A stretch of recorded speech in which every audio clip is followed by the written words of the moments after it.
할렐루야. 좋으신 하나님을 찬양합니다.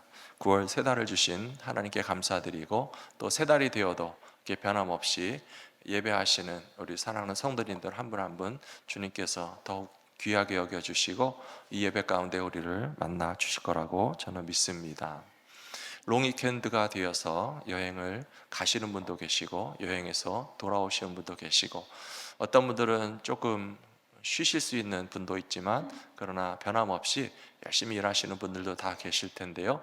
하나님께서 성도님들의 삶 가운데 더욱더 은혜를 내려주시고 새 힘도 더하여 주시고 우리가 수고하는 모든 일들 가운데 아름다운 열매가 맺을 수 있도록 도와주실 거라고 저는 믿습니다. 오늘 저는 나누고 싶은 말씀이 우리는 하나님의 자녀이고 또 하나님을 아버지로 부를 수 있다라고 하는 사실을 말씀드리고 싶습니다. 예수를 믿는 사람들은 종종 보셨고 경험하셨겠지만 기쁜 일이 있으면 할렐루야를 외칩니다. 이상하게 올림픽에서 금메달을 따도 예수 믿는 사람들은 할렐루야를 외치시더라고요.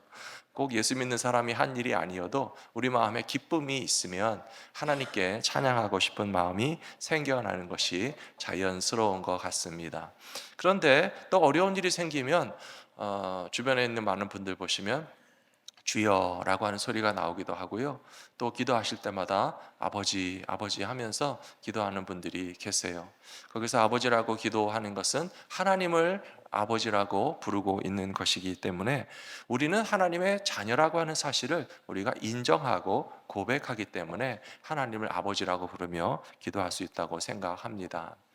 어떤 엄마가 아들과 함께 기도를 하는데 그 엄마가 계속 하나님 아버지 기도를 하는 것을 그 아들이 옆에서 보고 있다가 기도를 따라 배웠어요. 그 아들은 어떻게 기도했나 하면 하나님 할아버지라고 기도하니까 기도를 다 마친 다음에 엄마가 가르쳐 줬어요. 아들아, 아니다. 엄마도 하나님 아버지라고 부르지만 너도 하나님께 아버지라고 기도하면 돼. 잘 가르쳐 줬어요.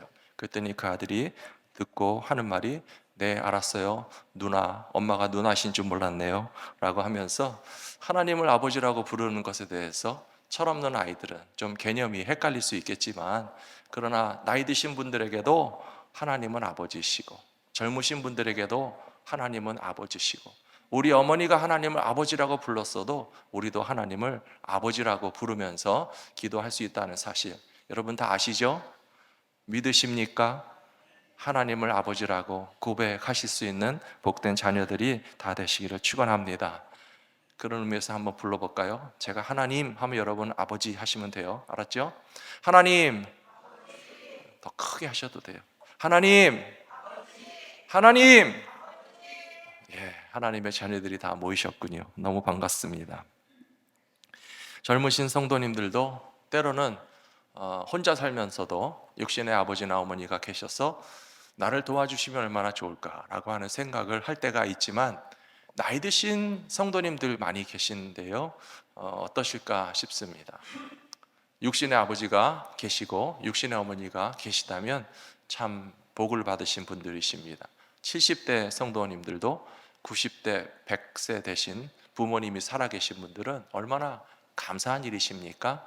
근데 세월을 살다 보면 부모님들이 먼저 떠나시고 내 나이가 벌써 70, 80인데 육신의 부모님은 찾을 수도 없고 의지할 수도 없고 함께 계시지 않고 세상 떠나가신 분들의 경우에 생각해 보니 하나님이 아버지 되시는 게 얼마나 좋은가 라고 하는 것이 저도 새삼스럽게 생각되어서 오늘 저는 말씀을 읽으면서 여러분 모두에게 하나님이 우리의 아버지가 되시기 때문에 우리가 하나님의 자녀된 것이 얼마나 기쁜 일인가를 정말 나누고 싶었습니다. 이렇게 하나님과 우리들이 부모는 아니죠. 아버지와 자녀가 된다는 그런 친자 확인은 영적인 증거와 또 확신의 믿음을 통해서 가능하다는 사실을 오늘 로마서 8장에서 우리에게 가르쳐 주시고 있습니다. 이 자리에 계신 분들은 제가 하나님을 아버지라고 부르시라고 하니까 잘 하시네요. 억지로 된 것도 아니고 그냥 따라만 하시는 것도 아니고 마음에서부터 하나님을 아버지라고 고백할 수 있으니까 그렇게 대답하신 거라고 생각합니다. 요즘에는 과학이 발달해서 부모 자식의 관계를 확인하는 것은 아주 간단합니다. 유전자 검사만 하면 머리카락 하나만 딱 뽑아도 누가 부모고 누가 자녀인지 99.99% 확인할 수 있는데요. 과거에는 그런 게 없었잖아요. 그러면 어떻게 해야 부모이고 자식인 것이 확인될 수 있겠습니까? 주변에서 이야기해 주셔야 돼요. 이분이 너의 어머니시다. 이분이 너의 아버지시다. 주변에서 말해주는 그런 증인들이 있어야 하고요. 또 분명한 것은 엄마의 사랑을 받은 자녀는 뭐 물어볼 것도 없고 증인도 필요 없습니다. 나를 이렇게 사랑하시고 나를 낳으신 분이 어머니가 아닐까, 분명히 확신이 드는 것이고요. 아버지의 사랑을 받은 자녀들도 아버지에 대해서 믿어 의심치 않습니다. 나를 이렇게까지 사랑해주는 저 남자분은 내 아버지신 것이 확실하구나 라고 하는 것이 스스로의 경험과 체험과 확신을 통해서 증명될 수 있지 않겠습니까? 그런데 하나님을 아버지라고 부르는 것은 좀 어려울 수 있어요. 그래서 성경이 우리에게 증인이 되시고, 저도 여러분들에게 하나님이 아버지라고 하는 것을 말씀드리고 싶지만, 보다 더 정확하고 강력한 것은 오늘 말씀해 보니까 성령께서 우리 안에 있으셔서 하나님이 우리 아버지가 되신다는 사실을 가르쳐 주신다고 얘기하고 있잖아요. 그러니까 여러분들이 하나님을 아버지라고 부르신 것은 성령님께서 여러분 가운데서 역사하고 계시다는 것이고요. 물론 우리가 신앙생활하면 하나님 아버지의 사랑을 경험하지요. 하나님이 날 사랑하시는 것을 겪어보니 하나님이 내 아버지신 것이 분명하구나 라고 하는 것도 깨달으시게 되었지만, 성령께서 우리 안에서 끊임없이 증거해 주신다는 사실도 잊지 말고 더욱더 담대함으로써 하나님 앞에 당당하게 아버지라고 고백하시는 주님의 자녀들 다 되시기를 축복합니다. 오늘 로마서 8장을 읽은 이유가 있습니다. 14절에서 무릇 하나님의 영으로 인도함을 받는 사람은 곧 하나님의 아들이다 라고 되어 있어요. 15절에서는 너희는 다시 무서워하는 종의 영을 받지 아니하고 양자의 영을 받았으므로 우리가 아빠 아버지라고 부르짖느니라. 14절 15절 같은 내용이죠. 16절에도 보시면 성령이 친히 우리의 영과 더불어 우리가 하나님의 자녀인 것을 증언하신다라고 되어 있어서 14절에서도 하나님의 영으로서 우리가 하나님의 아들인 것을 알게 하시고, 15절에서는 우리가 양자되는 영을 받았기 때문에 하나님을 아빠라고 부를 수 있다라고 되어 있고요. 16절에서는 성령이 친히 우리의 영과 더불어 우리의 영혼에게 하나님의 영, 성령이 말씀해 주시는 거예요. 우리는 영적인 존재이고 영적인 피조물이기 때문에 하나님의 영과 성령에 대해서 반응할 수 있습니다. 그래서 하나님의 성령이 우리에게 알려주시기 때문에 하나님의 자녀인 것을 증언해 주신다라고 하는 사실을 기억하실 때 얼마나 우리가 하나님의 자녀가 된 것을 당당하게 체험하고 고백하고 누리면서 살아갈 수 있는지 오늘 그 담대한 믿음 더욱더 가지시게 되면 좋겠습니다. 근데 참 안타깝게도요, 세상의 어떤 사람들은 아무리 이렇게 말해줘도 하나님을 아버지라고 부르지 못하시는 분들이 분명히 있어요. 하나님을 아버지라고 부르지 않을 뿐만 아니라 그것을 거부하고 거절합니다. 하나님이 어디 계시냐, 신의 존재 자체도 믿지 않는 사람들이 있고요, 하나님이 혹시 있다 할지라도 나와 상관없다라고 그렇게 주장하는 사람들이 있습니다. 그뿐만 아니라 우리처럼 하나님을 아버지라고 고백하는 사람들을 핍박합니다. 미워합니다. 너는 하나님의 자녀냐? 나는 하나님의 자녀가 아닌데 그래서 네가 밉다라고 하는 그런 핍박을 좀 당해보신 분들도 계시지 않겠습니까? 그럴 줄 알고 요한 1서 3장에 보시면 우리에게 위로하시는 말씀 주시는 것 같아요. 보라, 아버지께서 어떤 사랑을 우리에게 베푸사 하나님의 자녀라 일컬음을 받게 하셨는가? 우리가 그러하도다. 그러므로 세상이 우리를 알지 못함은 그를 알지 못함이라. 하나님을 알지 못하는 사람들이 하나님의 자녀된 우리들을 핍박한다고 했어요. 실망하지 마시고 상처받을 필요도 없습니다. 밖에 나가서 누가 우리 보고 너는 그 엄마 아들이 아니야, 너는 그 아빠 아들이 아니야 라고 말한다고 상처받습니까? 저는 상처 안 받는데요. 왜냐하면 제가 우리 엄마를 알고 제가 우리 아빠를 아는데 아무리 누가 저보고 너는 그 아빠 아들이 아니야, 너는 그 엄마 아들이 아니야 라고 해도 상처 안 받아요. 당당합니다. 우리 엄마인데, 우리 아빠인데, 하나님이 우리의 아빠, 아버지 되심을 이렇게 확실히 믿으시기 바랍니다. 두 번째로, 하나님의 자녀가 되는 것은 얼마나 좋은 일인가. 하나님의 자녀들에게는 여러 가지 특권을 하나님께서 약속해 주셨습니다. 그 중에 하나는 8장 17절에서 상속자라고 하는 말이 나옵니다. 자녀이면 또한 상속자, 곧 하나님의 상속자요 그리스도와 함께한 상속자니 우리가 그와 함께 영광을 받기 위하여 고난도 함께 받아야 할 것이니라. 17절 말씀에 주목하기 원하는 단어는 상속자라고 하는 단어입니다. 3번이나 나옵니다. 자녀면 상속자다. 그것도 하나님의 상속자다. 그리고 그리스도와 함께하는 상속자다. 이렇게 연거퍼서 한 구절 안에서 상속자라고 하는 말이 거듭거듭 나오니까 우리는 하나님의 자녀라고 하는 것을 믿을 뿐만 아니라 여러분 기대하십시오. 하나님께 받을 게 많이 있는 줄로 믿습니다. 부자 아빠, 아들, 딸들은 얼마나 좋습니까? 사는 동안에도 부자 아빠에게 덕을 보고요. 또 부모님이 세상을 떠나시면 분명히 남겨놓으실 것이 있을 거예요. 상속자라고 하는 개념은 바로 그런 것입니다.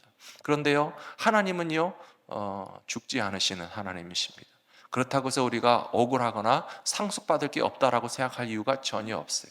하나님은 영원하신 하나님이고 영원하신 아버지신데, 앞에서도 말씀드렸죠, 부자 아빠의 자녀들은 죽어야만 상속자 되는 것이 아니고 살아계시는 동안에도 부자 아빠 덕을 보면서 부잣집 아들 딸로 행복하게 살아갈 수 있는데, 하나님의 상속자인 저와 여러분들에게 무엇이 부족할 것이 있겠습니까? 하나님은 영원하신 하나님으로서 하나님의 상속자된 우리들에게 모든 좋은 것들을 끊임없이 베풀어 주실 것이라고 저는 믿습니다. 어떤 사람이 하나님께 그래서 이렇게 기도했다고 합니다. 저는 하나님의 자녀로서 가진 최고의 권세가 기도할 수 있는 권세라고 생각합니다. 쉽게 말하면요, 아빠에게 달라고 할 수 있다는 거예요. 여러분, 기도를 어렵게 생각하실 필요가 없는 것이요, 기도는 우리의 아버지이신 하나님에게 달라라고 요청할 수 있는 것이 바로 기도예요. 여러분들 가정의 자녀들이 뭘 달라고 하면 주셔야 됩니까? 안 주셔도 됩니까? 주셔야죠. 안 주셨어요? 다 주셨잖아요. 자녀가 달라고 그러면 다 주셨어요. 왜 그렇게 주셨어요? 자식이니까 줘야지 어떡하겠어요. 자식이 달라고 하면 주는 게 부모의 도리거든요. 어떤 한 가정에 엄마와 아빠와 아들과 딸이 산다고 생각해 보세요. 아들, 딸은 어리고 또 아내는 집에서 살림만 한다면 나가서 일해서 소득을 올리는 사람은 한 사람밖에 없죠. 아빠가 혼자 나가서 돈을 벌어와요. 그러면 그 돈을 벌어온 아빠의 소득은 혼자 다 쓰고 아빠 혼자 겁니까? 아니죠. 함께 사는 아내도 함께 쓸 수 있는 권리가 있어요. 게다가 어린 자녀들은 경제활동도 전혀 하지 않지만 당당하게 엄마 아빠 집에 살면서 렌트비를 낼 필요도 없고요, 냉장고도 맘대로 열어서 먹을 수 있고요, 게다가 손 내밀고 용돈도 달라고 할 수 있는 권리가 자녀에게 있는 것처럼, 사랑하는 성도 여러분, 여러분들은 하나님의 자녀입니다. 믿으시죠? 그러므로 기도할 수 있고 하나님께 달라고 할 수 있습니다. 하나님께 구하면 아버지께서 언제나 가장 좋은 것으로 우리에게 응답해 주실 거라고 믿습니다.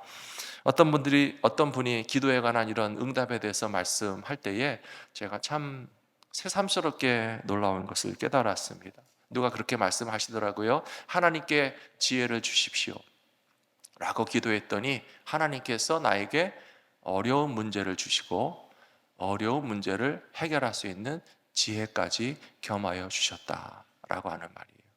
무슨 말인지 이해되시죠? 하나님에게 그분이 용기를 달라고 기도했대요. 그랬더니 하나님께서 아주 두려운 상대를 내 앞에 세워놓으시고 그 두려운 상대를 이겨낼 수 있는 용기까지도 주시더라는 거예요. 우리가 하나님 앞에 기도하면 이와 같이 응답하여 주실 거라고 믿습니다. 또 그분이 하나님에게 사랑을 달라고 기도했대요.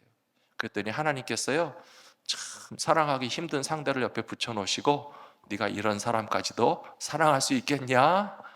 사랑할 수 있게 해주시는, 하나님께서 우리가 지혜를 구하면 지혜를 주시고, 용기를 구하면 용기를 주시고, 사랑을 구하면 사랑을 주시는데요, 우리가 그것을 가지고만 있는 것이 아니라 지혜를 사용할 수 있는 어려운 문제도 경험하여 주시고, 용기를 내야 하는 힘든 상황도 우리 앞에 닥치게 하시고, 사랑하기 쉽지 않은 상대도 우리에게 허락하시지만, 그러나 사랑할 수 있는 힘을 하나님이 주시는 것을 경험하며 살아가시는 저와 여러분들이 다 되시기를 축복합니다. 우리는 또한 하나님의 자녀로서 가진 또 다른 권세가 있는데요, 저는 많은 것이 있지만 그 중에서도 우리에게 부활의 약속과 소망을 주신 것이 정말 크다고 생각합니다. 모든 인간들은 사실은 다 마음 한 구석에서 죽음이라고 하는 두려움과 죽음이라고 하는 부정적인 개념에 대해서 마음 한 구석에 그런 부담을 가지고 살아가고 있지 않습니까? 그런데요, 하나님의 자녀들에게는 죽음을 두려워할 수 없다라고 하는 것이 얼마나 큰 선물인지 모르겠어요. 죽음을 이기신 예수 그리스도께서 우리에게도 부활을 선물로 주셨다라고 하는 것이 얼마나 하나님의 자녀인 최고의 축복인가라고 하는 것을 우리 성도님들이 항상 생각하신다면, 나나 내 가족이나 내가 사랑하는 사람의 죽음에 대해서 전혀 두려워하지 않고 살아가게 되실 거라고 믿습니다. 누가복음 20장에 이런 말씀이 나와 있거든요. 36절에 보시면 그들은 다시 죽을 수도 없나니 라고 되어 있어요. 이는 천사와 동등이요 부활의 자녀로서 하나님의 자녀라고 되어 있어요. 이 말씀을 정확하게 보십시오. 하나님의 자녀들은 부활의 자녀이고 다시는 죽지 않는다라고 하는 말씀입니다. 얼마나 하나님의 자녀 된 것이 우리에게 큰 축복이고 특권입니까? 육신 가운데 우리가 살아있는 날 동안에도 하나님 아버지께 당당하게 주세요 라고 기도하면서 하나님께 받을 수 있을 뿐만 아니라, 우리가 죽은 후에 다시 부활하게 되면 어떻게 된다고요? 다시 죽을 수도 없다고요.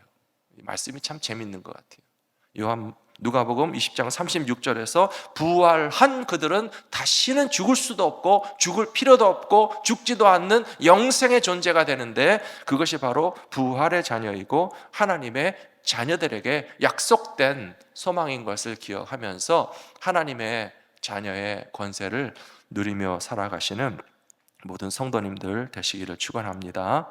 세 번째로, 자녀됨의 권세와 유업이 확실할 뿐만 아니라 오늘 17절과 18절에서는 고난도 당연하다라고 하는 말씀이 그렇게 기록되어 있습니다. 로마서 8장 18절에 보니까 생각하건대 현재의 고난은 장차 우리에게 나타날 영광과 비교할 수 없다, 그렇게 되어 있습니다. 예수를 믿고 살아가는 우리들에게도 때때로 고난이 있는 것이 사실이에요.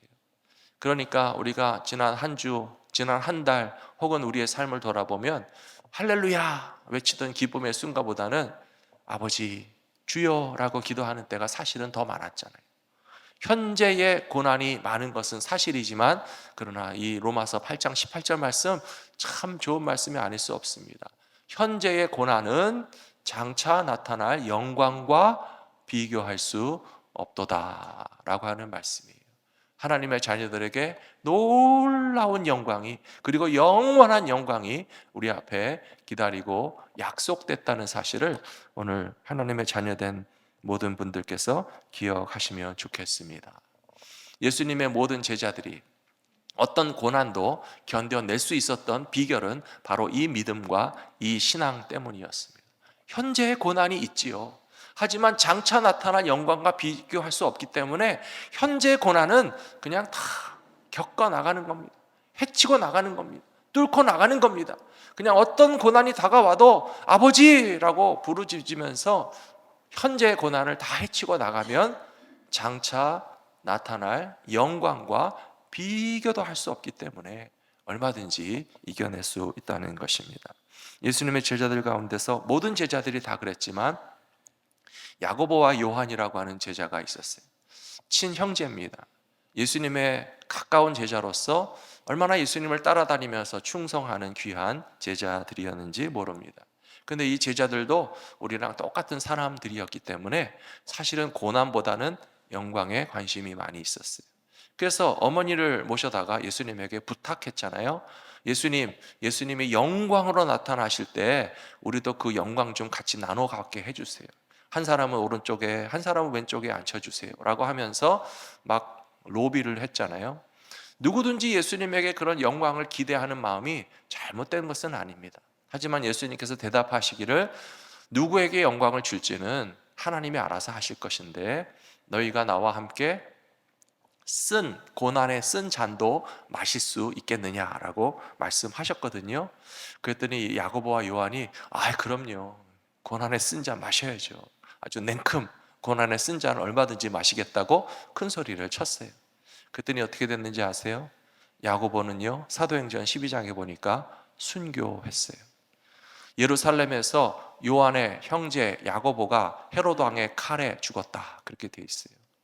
영광을 위해서 고난의 쓴 잔을 마시겠다고 하더니만 이 야고보 사도는 일찍 돌아가셨어요. 하지만 그 야고보는 분명히 주님의 영광에 지금 동참하고 있을 거라고 저는 믿습니다. 현재의 고난은 장래의 영광과 비교할 수 없기 때문에 그렇습니다. 근데 참 이상한 거는요, 같은 형제였던 요한은요 일찍 안 죽고 94세까지 살았다고 그래요. 왜 똑같은 형제고 고난의 쓴 잔을 같이 따라 마시겠다고 했던 형제인데 형은 일찍 순교하고 동생은 그렇게 오래 살았을까? 제가 오늘 말씀을 준비하면서 이 사도 요한에 대해서 좀 연구를 해봤습니다. 이 사도 요한과 형 야고보가 예수님에게 가서 이렇게 더 부탁을 했던 이유가요, 자료를 찾아보니까 참 재밌는 것이 야고보와 요한의 어머니가 살로메인데 이 살로메는 예수님의 어머니 마리아하고 자매지간이었을 것이다 라고 하는 자료가 많이 있어요. 역시 이모의 아들들이라 더 예수님에게 청탁을 많이 했는가 라고 하는 생각도 드는데요. 그리고 참 이상한 것은 예수님께서 십자가 위에서 고난을 당하실 때 십자가 아래 찾아온 자기 어머니 마리아와 십자가 아래까지 쫓아온 제자 요한에게 뭐라고 말씀하셨어요? 내 어머니가 네 어머니다. 내 어머니를 네가 잘 보살펴 드려라라고 부탁을 했잖아요. 사실 예수님에게 육신의 동생들이 없었던 것이 아니에요. 마리아가 예수님만 낳은 게 아니라 예수님 말고도 동생들을 낳았으니까 사실은 친자식과 친동생들에게 어머니를 맡겨야지 왜 이모의 아들인 요한에게 어머니를 맡기겠습니까? 어떻게 생각하면 참 이해가 안 되는 부분이 있지만 그냥 어머니로서 뿐만 아니라 가장 신실한 믿음의 사람이기 때문에 요한에게 어머니를 부탁한 것이라고 생각합니다. 지금 제가 요한이 어떻게 오래 살았나 말씀드리고 있죠. 첫 번째로요, 우리의 장수의 비결은 다른 데 있지 않고 하나님의 뜻에 달려 있습니다. 오래 살고 일찍 가고 오래 사는 것은요, 하나님의 뜻에 달려 있어요. 요한복음 21장에서 베드로가 예수님에게 물었어요. 예수님, 저 주님 사랑하시는 제자는 어떻게 될 겁니까? 요한의 별명이 주님이 사랑하시는 제자예요. 얼마나 예수님에게 사랑받고 얼마나 예수님에게 사랑을 많이 나누었길래 12제자 가운데서도 요한의 별명이 있었는데 아예 예수님이 예뻐하시고 예수님 사랑하시고 물론 제자들 중에서도 예수님을 제일 사랑하는 제자가 요한이었는데요. 그래서 요한복음 21장에서 베드로가 이름을 안 부르고 별명을 부르는 거예요. 주께서 사랑하시는 제자는 어떻게 되겠습니까? 라고 묻자 내가 다시 오실 때까지 그가 살아있게 한다 하여도 너와 무슨 상관이 있느냐라고 하시면서 우리의 생명은 길고 짧은 것이 하나님께 달려있다는 사실을 주님 말씀하셨습니다. 그리고 두 번째로 사도 요한이 장수한 비결은 그 앞에 말씀드린 것처럼 예수님의 어머니에 대한 책임을 맡았잖아요.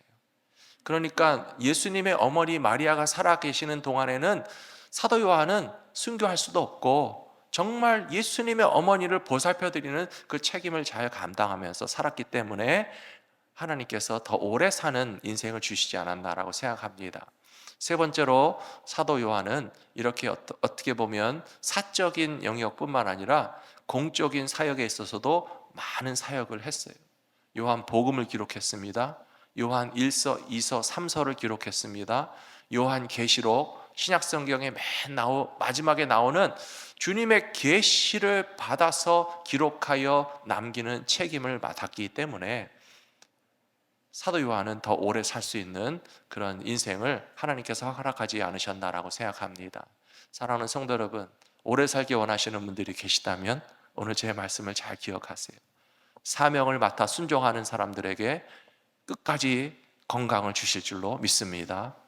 모세는 120세 될 때까지 건강했어요. 그것은 그냥 의학적으로 신체적으로만 건강한 것이 아니라 하나님께서 맡겨주신 사명을 소임을 다하기 위해서 80세에 시작해서도 120세까지 모세는 어떻게 보면 건강할 수밖에 없었던 것이에요.